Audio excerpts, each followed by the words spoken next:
Punto de encuentro con el invitado. 17 horas 10 minutos, 11 minutos ya, y como todo el continente y el mundo saben, apenas unos meses la región, toda América Latina se ha visto sacudida con protestas, con movilizaciones sociales, con reacciones potentes. El continente ha visto cómo Perú, Ecuador, Chile, Bolivia entraron en fuertes crisis políticas marcadas por protestas callejeras que han devenido en una fuerte represión, violencia en las calles, detenidos, muertos, torturados y desaparecidos. En prácticamente todos estos países. Se salva Paraguay, que no se ha escuchado casi nada.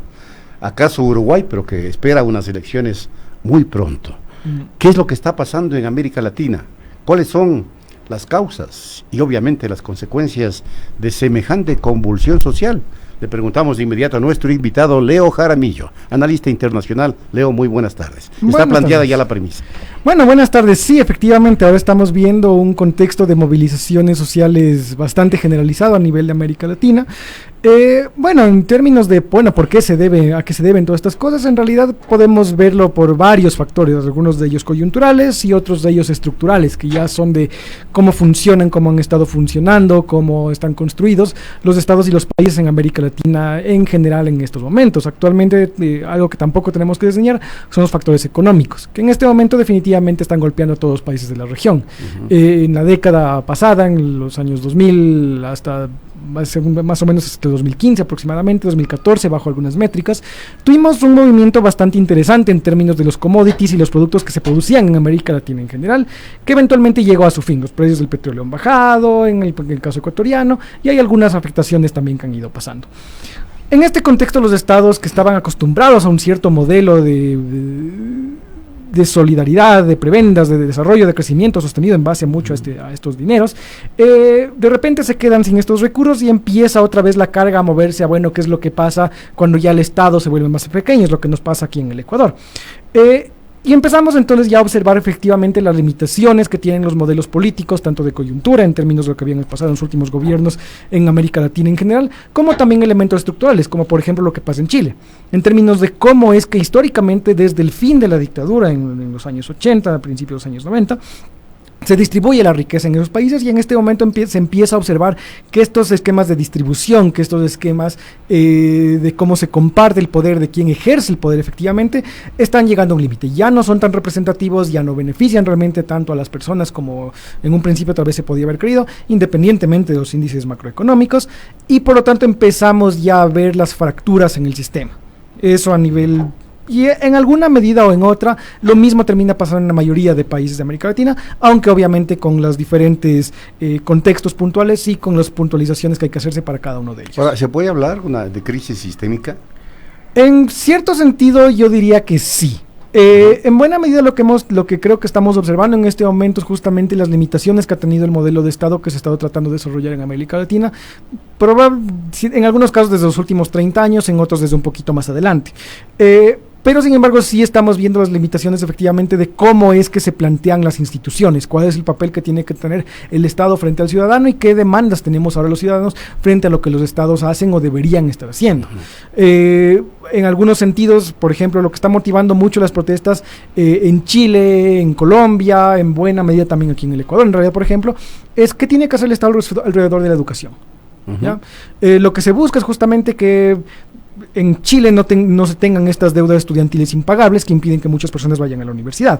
El día de ayer en Colombia los manifestantes, en Perú igual, y en Perú también, ¿ya? Y aquí en el Ecuador también tuvimos un alto movimiento justamente de los universitarios, y en este momento también uno de los grandes problemas con respecto a al nuevo presupuesto de la nueva reforma del Estado es justamente la reducción de los presupuestos para las universidades. 120 millones. Exactamente. Entonces, esto es algo que a las personas o a los ciudadanos no les gusta, no quieren, no les interesa. Pero al mismo tiempo el Estado está en esta otra coyuntura de, perfecto, ¿cómo hago yo como Estado, como institución, para efectivamente conseguir los recursos que yo pueda distribuir en esta clase de cosas?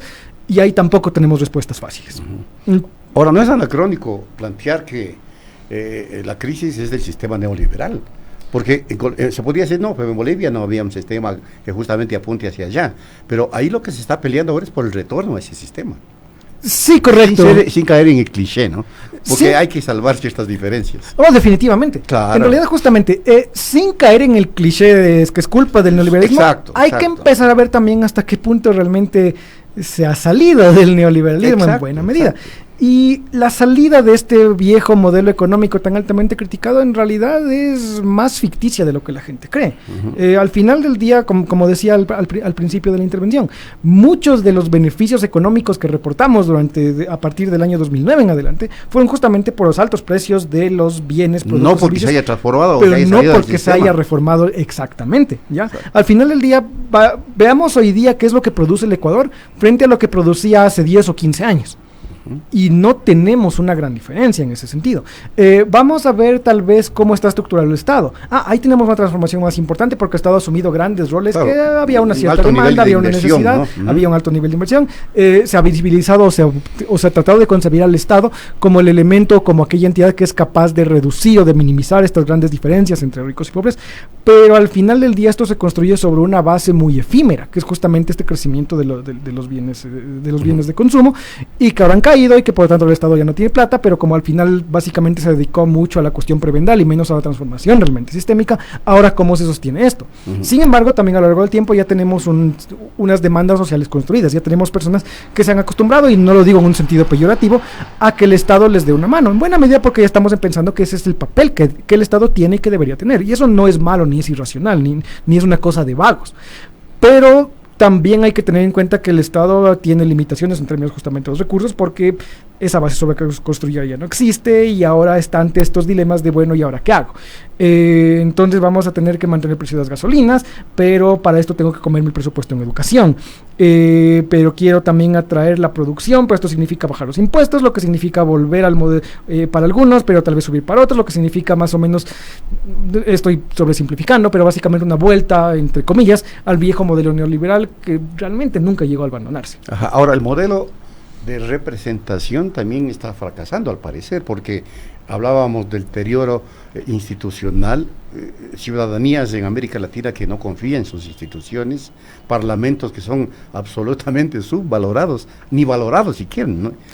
Que prácticamente no tienen respeto de sus ciudadanos, presidentes que han descendido en niveles de popularidad a registros nunca antes vistos. En el mismo Ecuador está sucediendo aquello. Entonces, ¿qué es lo que pasa? La democracia representativa, concebida tal como está fallando. Sí. ¿Qué? Sí, definitivamente. Estamos empezando a encontrarnos con un problema de representación en términos de democracia y en términos de realmente a quién están representando las figuras políticas en este momento. Y eso también es algo que hay que tener mucho en cuenta. Al final del día, algo que también tenemos que observar es justamente realmente qué tan ciudadanos han sido los movimientos políticos de los últimos años, ¿ya? Y no estoy hablando solamente de los movimientos de gobierno, también tenemos que hablar de los de oposición en este sentido. Y hasta qué punto realmente han sido representativos de sectores sociales. Y en buena medida lo que nos encontramos es que tal vez no tanto como originalmente se pensó, y justamente es por eso que tenemos este fracaso del modelo representativo, porque al final del día, sí, yo voté por algunos asambleístas para en la última elección. ¿Puedo decir que esos asambleístas a mí me representan? Pues no. O en todo caso es muy difícil, ¿ya? Al mismo tiempo nos encontramos con que, bueno, vamos con estos nuevos, lo que vimos incluso en nuestras protestas aquí en el mes de octubre en Ecuador. Bueno, entonces van a haber movimientos por parte de los indígenas, pero también hay grandes sectores de la población que dicen, no, a mí el movimiento indígena no me representa tampoco, ¿ya? En cierto sentido es antitético con lo que yo quiero, o sí que chévere, pero solamente hasta cierto punto, etcétera. Entonces sí, definitivamente nos empezamos a encontrar con grandes limitaciones en términos de a quién representan todas estas cosas, y en ese mismo sentido a quién representan los líderes. Al final del día también nos encontramos con que, por ejemplo, vamos al caso de Bolivia. ¿A quién representa Evo Morales? Evo Morales representaba, efectivamente, sí, a un gran sector y a un gran segmento indígena. Pero lo triste es que durante varios años haya sido realmente el único representante que terminan teniendo estos movimientos. Que provoca al final la crisis y al final política. provoca la propia crisis política. Al final del día Evo Morales cae por su propio peso, porque resulta que es completamente inviable como candidato, ya por un tema de un referendo, ya por un tema de cuestiones normativas, se presenta de todos modos, lo que ya bueno, se supone que ganó, pero lo que ya es problemático, surgió se el supone problema. que ganó, pero resulta que hay fraude electoral observado, bueno, en términos más políticamente correctos por la OEA, que bueno, también hubo algún tinte de manipulación.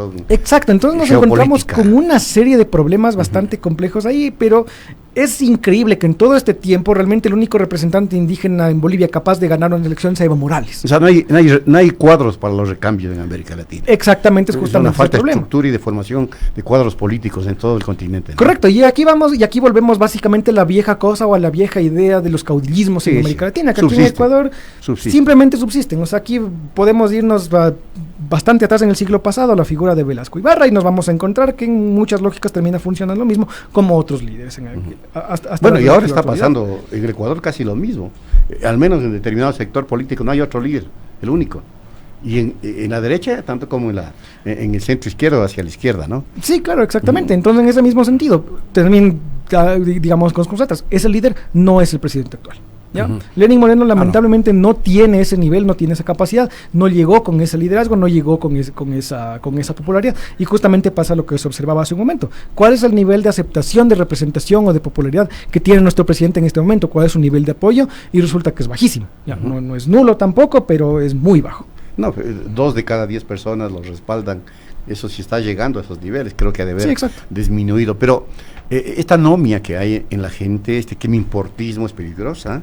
Puede ser peligrosa porque puede decantar en momentos determinados en regímenes fundamentalistas, como en el caso de Brasil. No sé qué le parece a usted. Sí, tienen tintes hasta fascistas. Sí, justamente. El problema con esta clase de situaciones es que tienden a la polarización. Es básicamente quién me representa mejor, entre comillas, y de aquí no me muevo.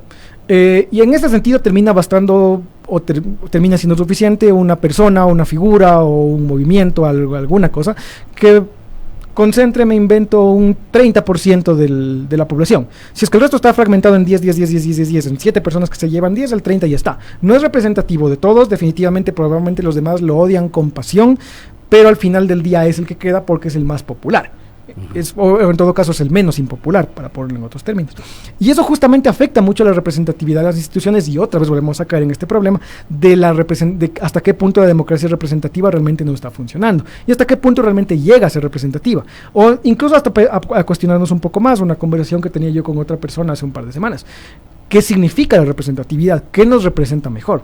¿Nos representa mejor un partido político? ¿Nos representa mejor un líder? ¿O nos representa mejor algo más bien tipo regional?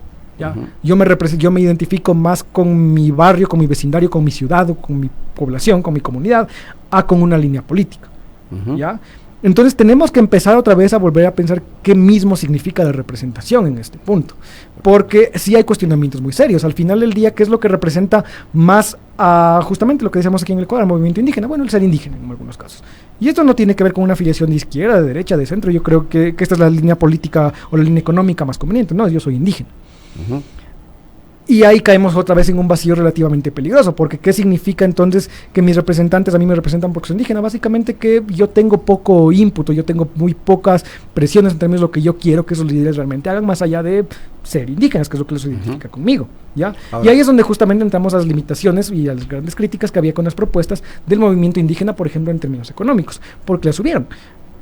Pero las propuestas al mismo tiempo fueron duramente criticadas porque básicamente cayeron en el mismo juego de lo que los indígenas acusaban a los demás de ser, de velar solamente por su propio grupo, pero no por la sociedad en su conjunto. Ahora, el descontento generalizado que se vive en América Latina es evidente que da cuenta de un cansancio del sistema político, es evidente eso, ¿no?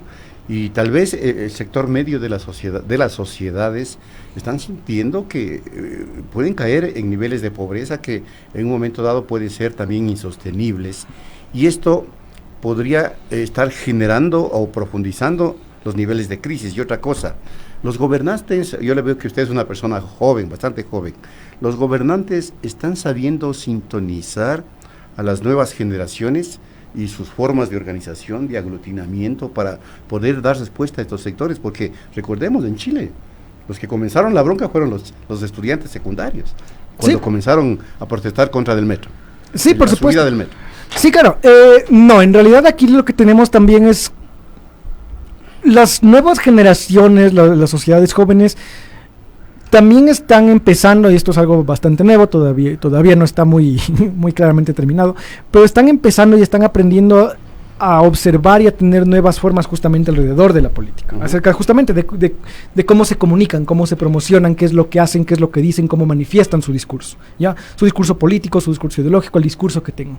Y esto no es algo que necesariamente va muy a ton o va muy acorde con lo que normalmente o tradicionalmente se ha pensado en términos de lo que es la política, que es básicamente, o en cierto sentido con algunas visiones un poco más clásicas o elitistas de la visión política, ¿ya? La política tiene que ser ejercida por élites, por líderes probados, etcétera. Bueno, ¿quiénes son los líderes probados? Si es que vamos a ver quiénes son los líderes probados, son la gente que se terminó metiendo en casos de corrupción estilo de Brecht, por ejemplo. ¿Ya? Entonces, esto genera un desgaste tremendamente fuerte de la clase política a nivel latinoamericano, que es medio patético que haya vivido varias décadas en desgaste y nunca se ha acabado de desgastar. Pero en todo caso hay ese desgaste, hay esa crítica, y es una crítica perfectamente válida y perfectamente legítima. Y en ese momento en que justamente las personas o los movimientos ya más bien jóvenes o juveniles buscan, a ver, bueno, ¿y con quién me identifico? Entonces, ya que no puedo identificarme con estas otras personas, con estas líneas políticas un poco más clásicas, nos encontramos básicamente casi que en algunos sentidos, yo diría, con una terra incógnita. Todavía no estamos muy seguros de a dónde van a ir esta clase de cosas. Por un lado tenemos sí ciertos liderazgos jóvenes que empiezan o que tratan de empezar a surgir, pero que por necesidad, incluso simplemente por cómo funcionan los sistemas políticos, tienen que unirse, tienen que aliarse, o tienen que conformarse, o tienen que tomar alguna clase de partido con algún movimiento un poco ya más establecido o preexistente. Y eso a su vez mina su propia credibilidad. O sea, si es que queremos un caso similar en Ecuador, tenemos por ejemplo el caso de, ruptura de los 25. ¿Ya? Que en su momento, y hace no mucho tiempo, era un movimiento relativamente joven. Exactamente, y está en retirada. ¿Por qué? Porque salió con un gobierno que es muy impopular. Incluso en muchos sectores que los que alguna vez ruptura de los 25 era representativo, trataba de cortejar. ¿Ya? Entonces justamente tenemos aquí estos quiebres bastante interesantes, pero que al menos todavía en este momento, justamente porque todavía es algo que está en desarrollo, que todavía no acaba de consolidarse, todavía no llegamos a ver, yo diría, un reemplazo verdadero, un reemplazo efectivo. Sabemos que los jóvenes en este momento no están contentos, pero todavía no estamos seguros qué es lo que sí los contentaría. ¿Y cómo descubrir aquello? O sea, ¿qué horizonte debe mirar el gobernante, la cátedra, la academia, para identificar esto que puede ser una cuestión fundamental? Es decir, atender las demandas de estos sectores, su forma de pensar, su forma de reaccionar, para lograr ir formando precisamente lo que decimos, los nuevos líderes del futuro. Claro, bueno, en este sentido la academia obviamente tiene una responsabilidad muy importante, y justamente es por eso que es preocupante que haya un debilitamiento de las universidades, ya que lo mencionamos hace un momento.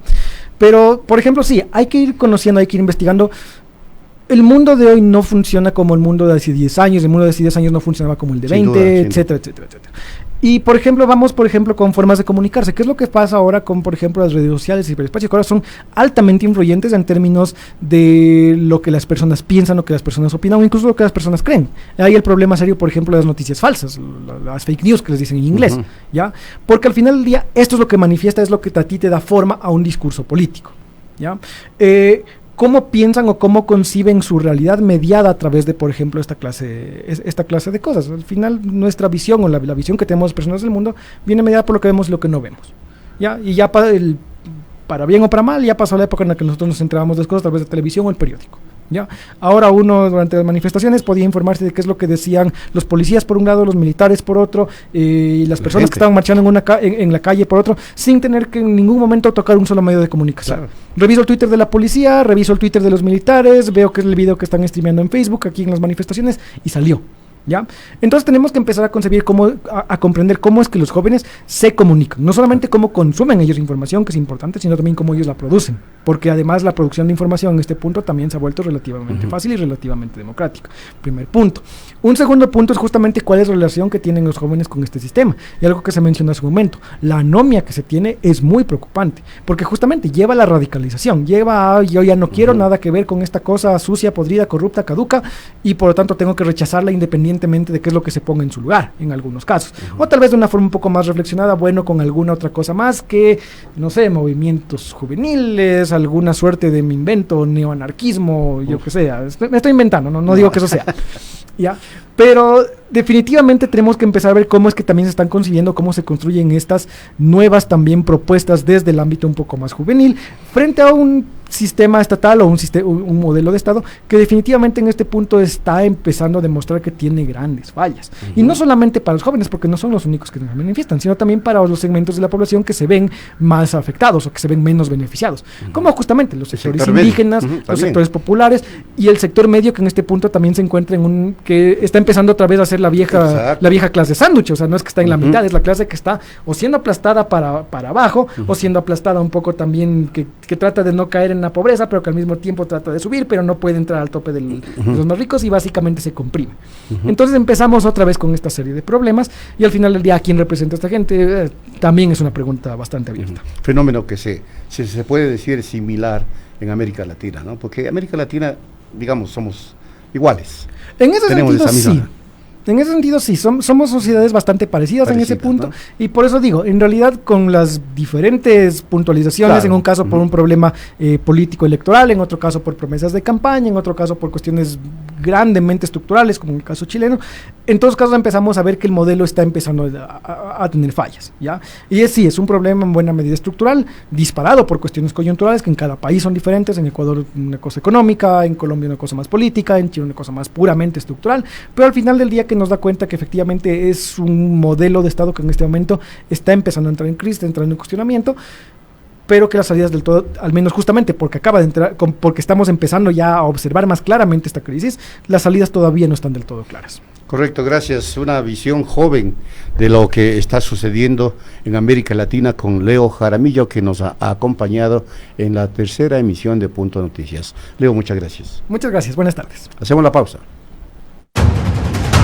Punto Noticias, el mundo de la información.